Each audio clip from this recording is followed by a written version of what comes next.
কেউ যদি শক্তি সামর্থ্য থাকা সত্ত্বেও তাগড়া মানুষটা বসে বসে আরাম করতে করতে নামাজ পড়ে, তার নামাজ হবে? আজকাল তো দেখা যায় যে একটু একটু ভাবসাবালা মানুষ হলে একটু আল্লাহ তাআলা তাকে হয়তো কোনো দিক থেকে একটু বড় করেছেন, সবাই না, আবার অনেক লোক আছেন অসুস্থ হয়ে চেয়ারে বসেন।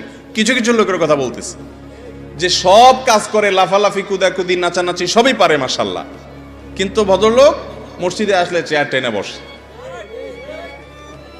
চেয়ারে কিন্তু বসে নামাজ পড়া জায়েজ আছে যে ব্যক্তির জন্য এছাড়া বিকল্প নাই, সে বাধ্য, মাজার রোগ, কোমরের রোগ, অসুখ বিসুখ হয়েছে, ঠিক আছে। কিন্তু অনেকে আছে যে অহেতুক একটু সামান্য শরীরটা মেজমেজ করতেছে, আজকে শরীরটা ভালো লাগতেছে না, বসে নামাজ শুরু করছে। তো এই কিয়াম না করলে নামাজ হবে? কিয়াম করা মানে দাঁড়ানো। আপনি জিজ্ঞেস করছেন কোরআন হাদিসের আলোকে কিয়ামের বিধান। কেউ যদি শক্তি সামর্থ্য থাকা সত্ত্বেও তাগড়া মানুষটা বসে বসে আরাম করতে করতে নামাজ পড়ে, তার নামাজ হবে?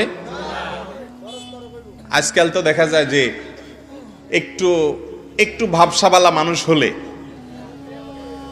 একটু আল্লাহ তাআলা তাকে হয়তো কোনো দিক থেকে একটু বড় করেছেন, সবাই না, আবার অনেক লোক আছেন অসুস্থ হয়ে চেয়ারে বসেন। কিছু কিছু লোকের কথা বলতেছে যে সব কাজ করে, লাফালাফি কুদাকুদি নাচানাচি সবই পারে মাশাআল্লাহ, কিন্তু ভদ্রলোক মসজিদে আসলে চেয়ার টেনে বসে। চেয়ারে কিন্তু বসে নামাজ পড়া জায়েজ আছে যে ব্যক্তির জন্য এছাড়া বিকল্প নাই, সে বাধ্য, মাজার রোগ, কোমরের রোগ, অসুখ বিসুখ হয়েছে, ঠিক আছে। কিন্তু অনেকে আছে যে অহেতুক একটু সামান্য শরীরটা মেজমেজ করতেছে, আজকে শরীরটা ভালো লাগতেছে না, বসে নামাজ শুরু করছে। তো এই কিয়াম না করলে নামাজ হবে? কিয়াম করা মানে দাঁড়ানো। আপনি জিজ্ঞেস করছেন কোরআন হাদিসের আলোকে কিয়ামের বিধান।